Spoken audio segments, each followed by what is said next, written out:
Security கவுன்சிலில் இருக்கக்கூடிய நாடுகளில் முதன்மையாக பாலஸ்தீனத்தை தனிநாடாக அங்கீகரிக்கிற நாடாக பிரான்ஸ் வந்துடும். அந்த பெருமை ஏன் பிரான்ஸுக்கு போகணும், நமக்கே வந்துடட்டுமே என்று கூட டொனால்ட் ட்ரம்ப் நினைக்கலாம். இதுவரை காலமும் சவுதி அரேபியா டாலர்ல தான் எல்லாத்தையும் விற்பனை பண்ணிக்கிட்டு இருந்தாங்க. இனிமே அவங்க நினைச்ச கரன்சில அவங்க விற்பனை பண்ண முடியும். எனவே சவுதி அரேபியாவையும் மீண்டும் தண்ட வட்டத்துக்குள்ள கொண்டு வரணுமாக இருந்தால் பாலஸ்தீனம் என்கிற தனிநாட்டு கோரிக்கையை நிறைவேற்றினால் அது சாத்தியப்படும் என்று கூட நார்த் காசா சுஜாயியாவில் நடந்திருக்கு. நார்த் காசாங்கிறது எங்க இருக்கு?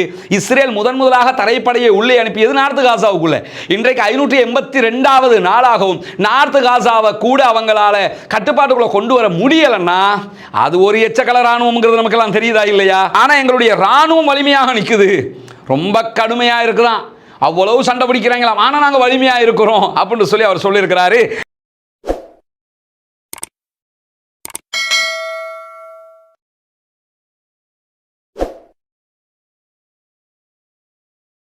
பேரன்பிற்கினிய சகோதர சகோதரிகளே, நம் அனைவர் மீதும் ஏக இறைவனுடைய அமைதியும் கருணையும் உண்டாகட்டுமாக என்கிற உயரிய பிரார்த்தனைகளோடு பாலஸ்தீனத்தினுடைய காசா பகுதிகளில் கடந்த அக்டோபர் 7ஆம் தேதி முதல் இஸ்ரேலிய ஆக்கிரமிப்பு ராணுவம் பலமான தாக்குதல்களை நடத்தி வருகிறது என்பதில் எவ்விதமான மாற்று கருத்துக்களும் கிடையாது.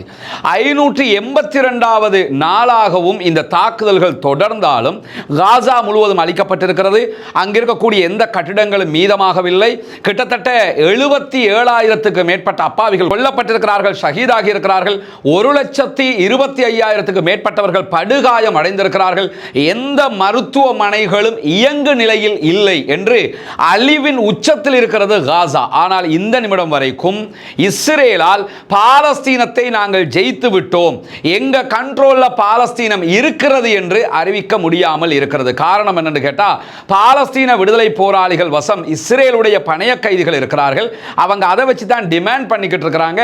அந்த டிமாண்டை ஒரு நாளும் இவர்களால் நிறைவேற்ற முடியாமல் இருக்கிறது. இதற்கு ஒரே வழி என்னன்னா, உடனடியான ஒரு யுத்த நிறுத்தம் மாத்திரம்தான் என்பதுதான் அடிப்படை தேவையாக இருக்கிறது. இப்படியான நிலையில சர்வதேச மட்டத்தில் ஒரு பலத்த மாறுதல்கள் ஏற்பட்டு கொண்டே இருக்கிறது. அது கடந்த ஜனவரி 20ஆம் தேதி அமெரிக்காவினுடைய ஜனாதிபதியாக டொனால்ட் ட்ரம்ப் பதவியேற்றதில் இருந்தே இந்த மாறுதல்கள் வருவதை நம்ம பார்க்க முடியும். டொனால்ட் ட்ரம்ப் பதவியேற்றதிலிருந்து சர்வதேச மட்டத்தில் பொருளாதார விதிமுறைகளை மாற்றியிருக்கிறார். பல நாடுகளுக்கும் பலத்த வரிகளை விதித்திருக்கிறார்.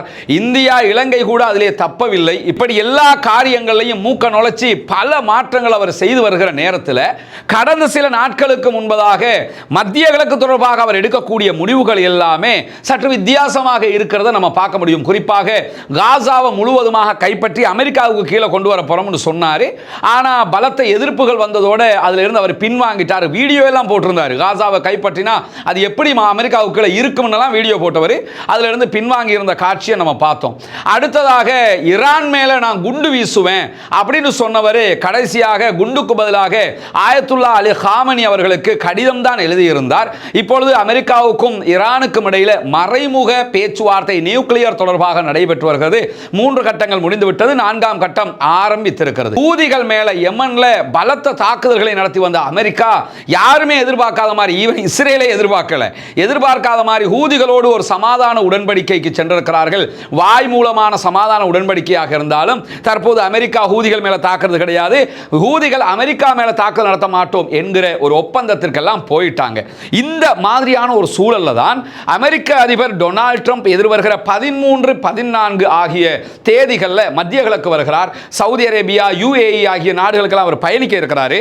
இப்படி பயணிக்கிற கேப்புக்குள்ள அவர் ஒரு அறிவித்தல் விடுத்திருக்கிறார். என்னன்னு கேட்டா, இந்த உலகத்தில் 1000 ஆண்டுகளாக வராத ஒரு அறிவிப்பை நான் விடுக்க இருக்கிறேன் என்று சொல்லுகிறார்.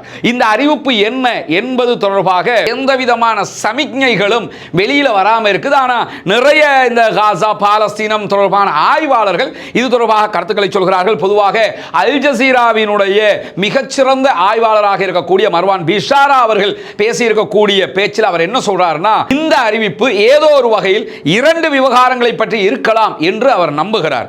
என்ன ரெண்டு விவகாரங்களாக இருக்கலாம்னா, பாலஸ்தீன இந்த விவகாரம் மத்திய கிழக்கில் எப்பொழுதுமே ஒரு சூடான விவகாரமாக இருக்குது.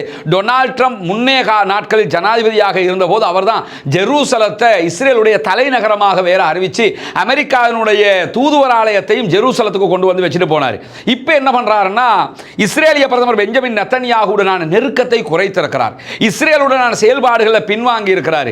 ஹூதிகளோடு அவர் சமாதான உடன்படிக்கைக்கு போனதே இஸ்ரேலுக்கு பெருத்த ஏமாற்றமாக மாறி இருக்கக்கூடிய நேரத்தில் அவர் விடுத்தால் என்ன அறிவிப்பை விடுக்கலாம் என்கிற ஒரு கதையாடலாக எது வருதுன்னு சொன்னா, பாலஸ்தீனத்தை தனி நாடாக அங்கீகரிப்பதாக அவர் அறிவிக்கக்கூடும். ஏன்னா ஜூன் மாதத்தில் பிரான்ஸ் பாலஸ்தீனை தனி நாடாக அங்கீகரிக்கிறதா சொல்லியிருக்கிறாங்க. அப்படி அங்கீகரிச்சாங்கன்னா செக்யூரிட்டி கவுன்சிலில் இருக்கக்கூடிய நாடுகள்ல முதன்மையாக பாலஸ்தீனத்தை தனி நாடாக அங்கீகரிக்கிற நாடாக பிரான்ஸ் வந்துடும். அந்த பெருமை ஏன் பிரான்ஸுக்கு போகணும், நமக்கே வந்துடட்டுமே என்று கூட டொனால்ட் ட்ரம்ப் நினைக்கலாம். அமெரிக்கா இப்படி ஒரு முடிவு எடுத்துட்டாங்கன்னா அசால்ட்டாக இந்த காரியம் நடந்தேறிவிடும்.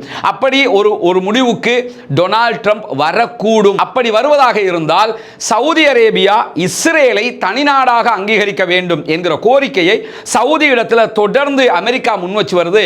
அதை கூட அவர் பேச்சுவார்த்தையாக நடத்தி முடித்திருக்கலாம் என்றும் நம்பப்படுகிறது. சவுதி அரேபியா, நீங்க இஸ்ரேலை தனிநாடாக அங்கீகரிக்கணும், நாங்க பாலஸ்தீனத்தை தனிநாடாக அங்கீகரிக்கிறோம், இரண்டும் இரண்டு நாடுகள் என்கிற ஒரு முடிவு எட்டப்படுவதற்கான நிறைய வாய்ப்புகள் இருக்கிறது. இதுதான் ஆயிரம் ஆண்டுகளாக யாரும் விடுக்காத அறிவிப்பு என்று டொனால்ட் ட்ரம்ப் சொல்லுகிறாரோ என்கிற கேள்வியை தற்போது அரபுலகில் மட்டுமல்ல சர்வதேச உலகிலும் உண்டாக்கி இருக்கிறது. அல்லாஹுதான் போதுமானவன். அப்படியான ஒரு அறிவிப்பு வருமாக இருந்தால் கண்டிப்பாக அந்த மக்களுக்கான மிகப்பெரிய விமோசனமாக அது மாறும். என போகிற போக்க பார்த்தா ஈரானோட அவர் சண்டைக்கு போகின்றவர் போகல, ஊதிகளோடு அடிச்சுக்கிறவங்கிறவர் விட்ரவாயிட்டாரு. இப்படி எல்லாத்தையும் பார்க்கும்போது அமெரிக்காவினுடைய நல அவர் கவனம் செலுத்துறாரு அப்படிங்கிறாங்க. அமெரிக்காவினுடைய பிசினஸ்ல அவர் கவனம் செலுத்துறாரு. அதனால தான் இந்த முடிவுக்கு வருவதாக சொல்லப்படுது. குறிப்பாக இந்த செய்திகளையொட்டி இன்றைய தினம் இஸ்ரேலுடைய மாரிவ் செய்தித்தாள் ஒரு அழகான கட்டுரையை எழுதியிருக்கிறது. மாரிவ் செய்தித்தாளுடைய கட்டுரை எழுத்தாளர் யூரியல் டஸ்கல் அவர்கள் வெளியிட்டிருக்கக்கூடிய கட்டுரை தான் இதனுடைய மையப்புள்ளியாக நம்ம பார்க்க முடியும். என்ன அந்த கட்டுரையில் அவர் சொல்றார் என்று சொன்னால், டொனால்ட் ட்ரம்ப் ஹூதிகள் அன்சாருல்லா இயக்கத்துடனான இந்த செய்து கொண்டிருக்கக்கூடிய ஒப்பந்தத்தை பொறுத்தவரையில் ஒரு தந்திரோபாயமான ஒப்பந்தமாக இருக்கிறது. இஸ்ரேலை கைவிட்டு விட்டு அவர் ஹூதிகளோட கைகோர்த்திருக்கிறாரு, இஸ்ரேலை ஹூதிகளிடத்தில் விற்பனை செய்து விட்டார் என்று அந்த கட்டுரையை அவர் ஆரம்பிக்கிறார். ஆரம்பிப்பது மட்டுமல்லாமல் என்ன சொல்றாருன்னா, ஒருவேளை ஈரானியர்களோடும் அவர் இதே நிலையை எடுக்கலாம் என்றும் அவர் சொல்லுகிறார். நியூக்ளியர் விஷயத்தில் கூட அவர் வேறு விதமான ஒரு முடிவுகளை எடுத்துட்டு போயிடலாம் என்றும் அவர் இன்றைக்கு எழுதியிருக்கக்கூடிய கட்டுரையில் சொல்றது மட்டுமல்லாம தொடர்ந்து என்ன சொல்ல வர்றாருன்னு கேட்டா, பிரதமர் பெஞ்சமின் நெத்தன்யாகுடனான கருத்து வேறுபாடுகள் உச்சம் தொட்டிருக்கிறது. நெத்தன்யாகுக்கும் அமெரிக்க அதிபர் டொனால்ட் ட்ரம்புக்கும் இடையில ஒரு நல்ல சிஸ்டம் கிடையாது, நல்ல ஒரு சுமூகமான நிலையில். ஏன்னா ட்ரம்பை பொறுத்தவரை நான் சொல்றதை கேளும்பாரு, கேட்கலன்னா போடான்றுவாரு. அதை நம்ம ஜெலன்ஸ்கியுடைய விஷயத்தில் நம்ம பார்த்தோம். உக்ரைன் விவகாரத்தில் நான் சொல்றதை கேளுங்க என்று கேட்காததுனால அவருக்கு எதிராக நடந்துகிட்டார். பிறகு ஜெலன்ஸ்கியே கண்ட்ரோல் ஆகி வந்துட்டாரு. உக்ரைன் அமெரிக்கா ரெண்டு நாடுகளும் என்ன பண்ணிட்டாங்கன்னு சொல்லி சொன்னா, ஒரு ஒப்பந்தத்துக்கு வந்து அங்க இருக்கக்கூடிய நிறைய அரிதான கனிமங்களை எல்லாம் அமெரிக்கா பெற்றுக்கொள்ளலாம் என்கிற ஒப்பந்தத்தை எல்லாம் அவங்க செஞ்சு முடிச்சிட்டாங்க. அது ஒரு தனி கதை. பெரிய ஒரு ரகசியமாக பேச்சுவார்த்தை நடத்தி பகிரங்கமாக ஒப்பந்தத்தை முடிச்சு உக்ரைனையே தன்வசப்படுத்திட்டாரு. இந்த மாதிரி அவர் என்ன பண்றாருன்னா, பல நாடுகள் இந்த வேலையை செய்றார். அந்த அடிப்படையில் தான் ஹூதிகளுடனான இந்த வேலையும் பண்ணியிருக்கிறாரு. ஈரானோடும் அவர் இதை செய்யலாம் என்கிறார். ஏன்னா பாபல் மந்தப்ங்கிறது மிக முக்கியமான ஒரு ஏரியா. ஈரானை பகைச்சுக்கிட்டு ஈரானோட யுத்தம் பண்ணிக்கிட்டு பாபல் மந்தபில் பிசினஸ் பண்ண முடியாது.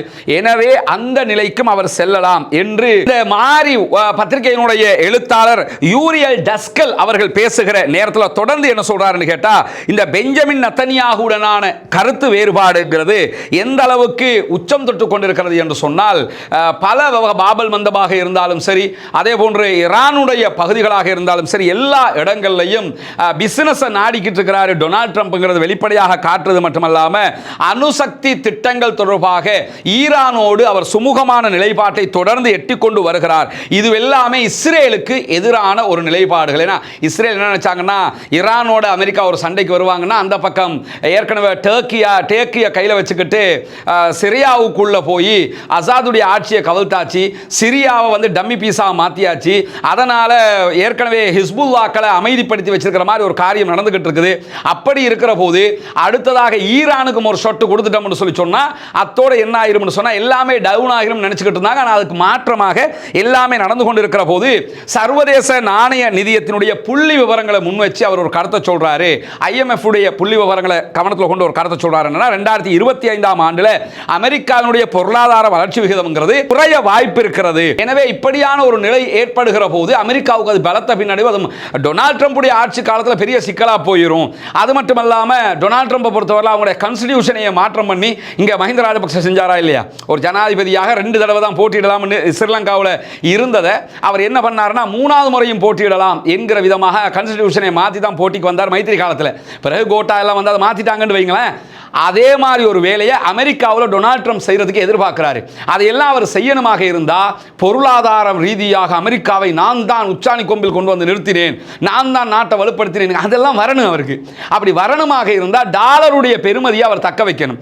டாலருடைய பெருமதியை தக்க வைப்பதற்காக இந்த முயற்சிகளை அவர் செய்கிறார் என்றும் இந்த மாதிரி செய்தித்தாள் சொல்வது மட்டுமல்லாமல் நிறைய ஒரு வித்தியாசமான ஒரு ஆழமான ஒரு கட்டுரை. மேலதிகமாக அவங்க என்ன சொல்றாங்கன்னு சொன்னா, குறிப்பாக சீனா, ரஷ்யா, இந்தியா, அதே போன்று பிரிக்ஸ் நாடுகள் இவங்க எல்லாமே ஒன்றோ நமக்கான ஒரு தனி நாணயத்தை கொண்டு வருவோம், இல்லைன்னாலும் அமெரிக்க டாலர்ல இருந்து ஒதுங்குவோம்ங்கிற ஒரு நிலையை எடுத்திருக்கிறாங்க. அது அமெரிக்காவுக்கு பின்னடைவாகிவிடும். எனவே அதையும் கண்ட்ரோல் பண்ண நினைக்கிறாரு. அதனால இப்ப இந்தியா பாகிஸ்தான் இந்த சமாதான உடன்படிக்கை பட்டு நடந்துருச்சுல, இதுக்கெல்லாம் அவர் ஏன் தலையிடுறாருன்னா எல்லாம் அந்த கண்ட்ரோலுக்கு கொண்டு வர பார்க்கிறாரு. அது மட்டும் இல்லாமல் சவுதி அரேபியா அமெரிக்காவோடு செய்து கொண்ட பெட்ரோல் விற்பனை ஒப்பந்தத்தை பொறுத்தவரையில் அந்த ஒப்பந்தம் கடந்த ஆண்டினுடைய ஆரம்பத்திலேயே முடிவுக்கு வந்துருச்சு.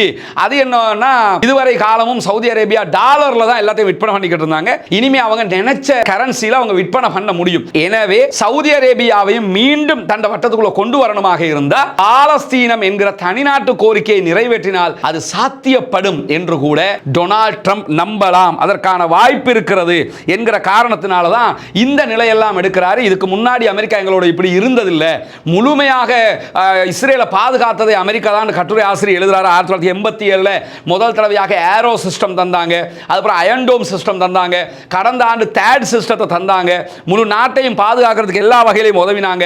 எத்தனை முறை இஸ்ரேலுக்கு எதிரான தீர்மானங்கள் பாதுகாப்பு கவுன்சிலில் வந்தாலும் அமெரிக்கா வீட்டோ பவரை பயன்படுத்தி நம்மளை பாதுகாத்து இருக்கிறது. ஆனால் இப்போ பார்த்தீங்கன்னு சொன்னா டொனால்ட் ட்ரம்ப் அதுக்கெல்லாம் மாற்றமாக நடந்துகிட்டு இருக்கிறாரு. இது ஒரு பலத்த பின்னடைவாக நமக்கு மாறிக்கொண்டிருக்கிறது. எனவே தான் இந்த ஆர்டிக்கலை நம்ம பார்க்கும்போது என்ன தோணுதுன்னு சொன்னா, டொனால்ட் ட்ரம்ப் ஏதோ ஒரு காரியத்தை செய்ய நினைக்கிறார். அந்த காரியம் பாலஸ்தீன தனிநாடாக இருக்கும் என்றால் அல்ஹம்துலில்லாஹ், அல்லாஹ்வுக்கே எல்லா புகழும். பொறுத்திருந்து பார்ப்போம். இன்னும் ஒரு சில நாட்கள் மாத்திரம்தான் இருக்கிறது.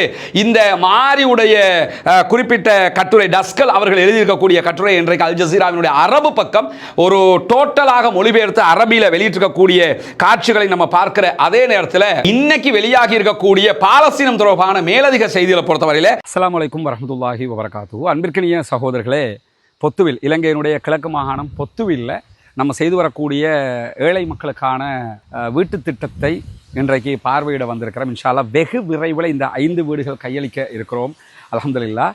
எனவே இந்த வீடுகளில் தற்போதைய நிலை எப்படி இருக்குது, என்ன மாதிரி கட்டுமானங்கள் நடந்திருக்குங்கிறத தான் இந்த வீடியோவில் பார்க்க போகிறோம். வாங்க ஒரு ஹோம் டூராகவே அதை நம்ம பார்ப்போம் இன்ஷா அல்லாஹ். முதலில் இதற்காக உதவக்கூடிய அத்தனை பேருக்கும், தங்களால் உதவ முடியாவிட்டாலும் இந்த பணி சிறப்பாக அமைய வேண்டும் என்று ஒவ்வொரு நாளும் பிரார்த்திக்கக்கூடிய சகோதரர்களுக்கும் என்னை தொடர்பு கொண்டு இது சம்பந்தமான விவகாரங்களை கேட்டு அறிந்து அந்த உதவி செய்யக்கூடிய மக்களுக்காக பிரார்த்தனை செய்யக்கூடிய அனைத்து நல்லுள்ளங்களுக்கும் ஆரம்பமாகவே நான் நன்றியையும் பிரார்த்தனையும் தெரிவித்துக் கொள்கிற நேரத்தில் தொடர்ந்து வாங்க என்ன நடக்குதுங்கிறத பார்ப்போம்.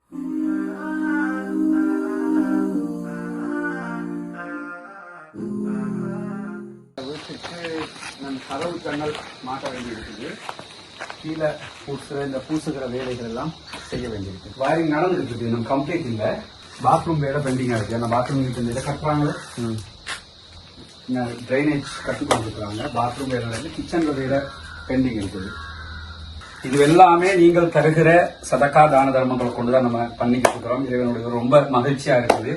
வீடு ரொம்ப அழகாக அவங்களுக்கு திருப்திகரமாக வந்திருக்குது. இன்ஷா அல்லாஹ் இந்த மாத கடைசிக்குள்ள முடிக்கிற பிளான்ல இருக்கிறோம். அதான் நாளை மிகச்சிறப்பாக முடியும் என்கிற சந்தோஷமான செய்தியையும் உங்களோட பகிர்ந்து கொள்றோம். வாங்க அடுத்தடுத்த வீடியோவில் பார்ப்போம். இதுதான் நம்முடைய 2வது வீடு கட்டுகிற ட்ரைனேஜ் வேலை இன்னைக்கு நடக்குது. பூசுகிற வேலை ஆரம்பிச்சிட்டாங்க எல்லா வழியில். பாஸ் உள்ள போகிறோம். விட மாட்டீங்க தானே பாஸ்? இப்போ இதில் அந்த டாய்லெட்டுக்குரிய வாசல் எப்படி வைப்பீங்க? இப்போ அந்த பக்கம் இருக்கு.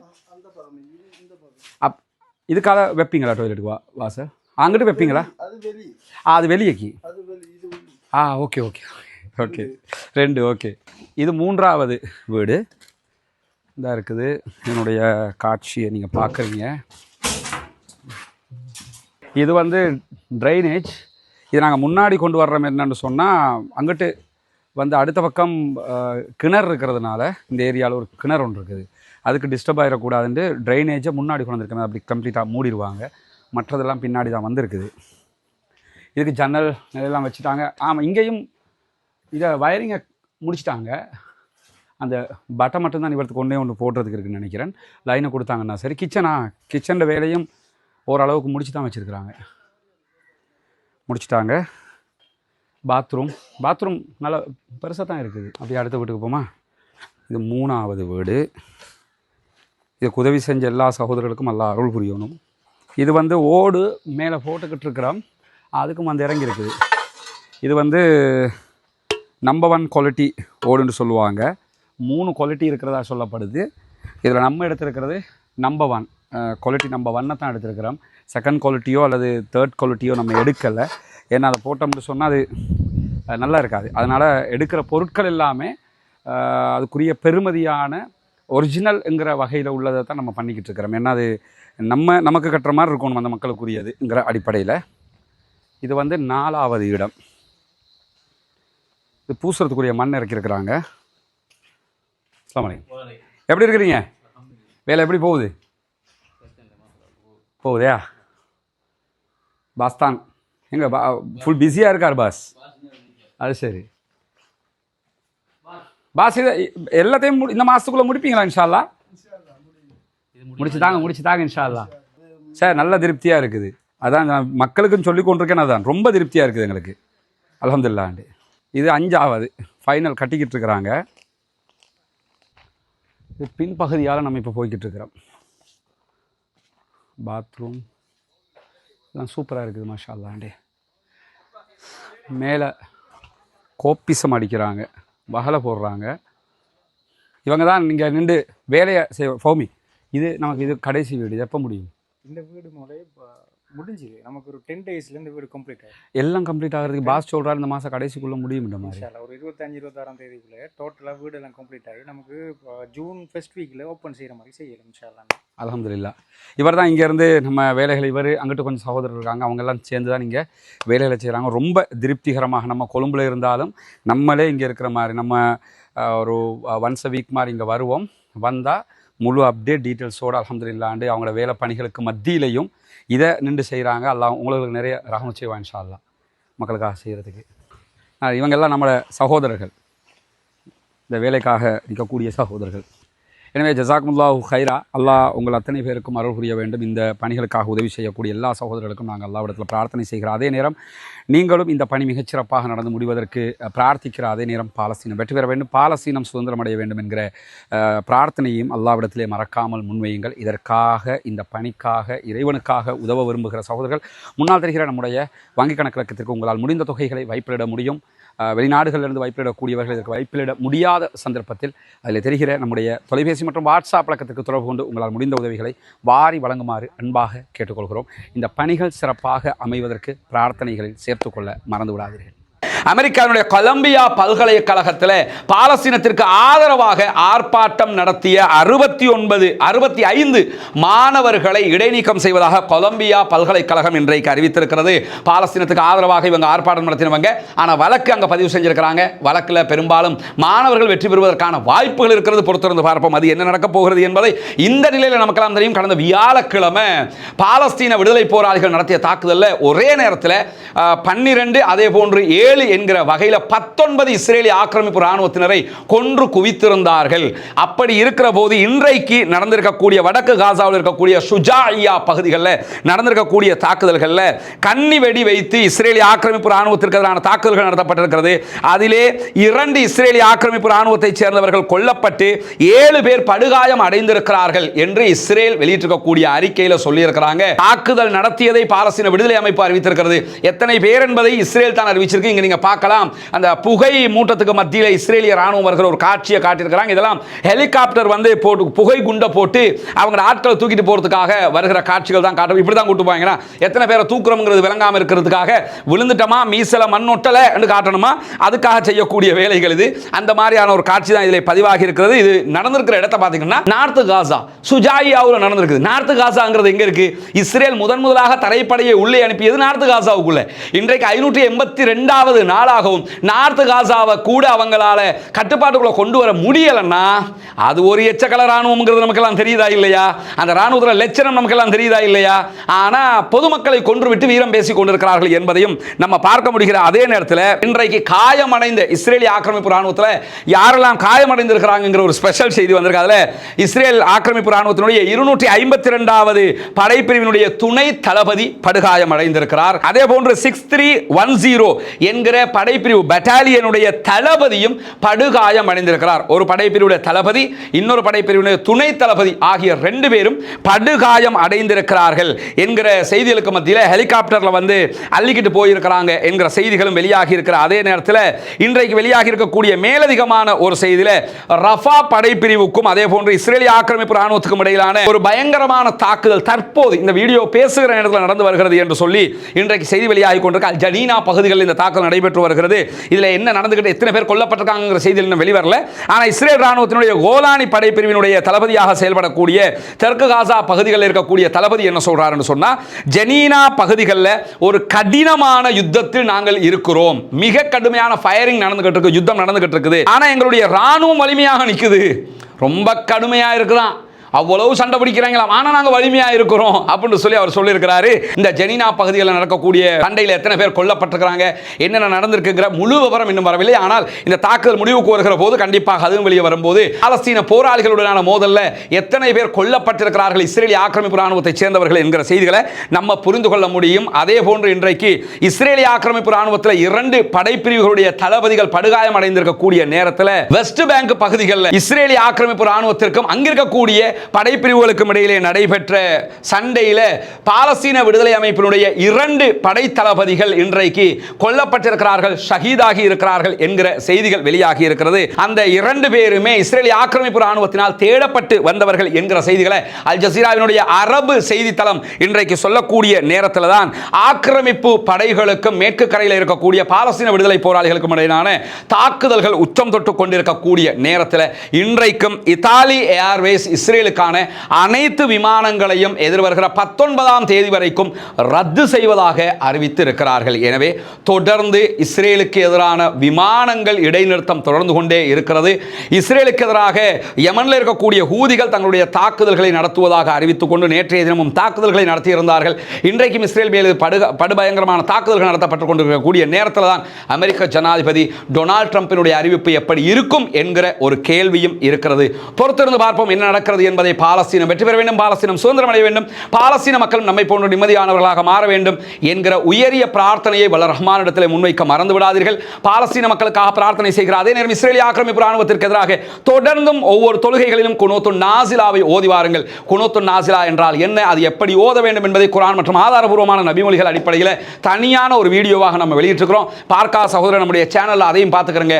அதை தெரிந்து கொள்ள விரும்புகிற சகோதரர்கள் நம்முடைய முன்னால் தெரிகிற வாட்ஸ்அப் இலக்கத்திற்கு குனூத் என்று மட்டும் ஒரு மெசேஜ் அனுப்பிச்சுடுங்க. அந்த வீடியோ நம்ம உங்களுக்கு அனுப்பிச்சிருவோம். அதை பார்த்துவிட்டு நீங்கள் குனூத்துன் நாசிலாவை தாராளமாக ஓதி இறைவனிடத்தில் கையேந்த முடியும். பாலஸ்தீனம் வெற்றி பெற வேண்டும் என்று பிரார்த்திக்கிற அதே நேரம் பாலஸ்தீன மக்களுக்காக ஜனநாயக ரீதியாகவும் குரல் எழுப்ப மறந்து விடாதீர்கள் சகோதரர்களே என்கிற உயரிய கோரிக்கைகளோடு முடித்துக் கொள்கிறேன். வாஹிர் தஅவானா அல்ஹம்துலில்லாஹி ரப்பில் ஆலமீன்.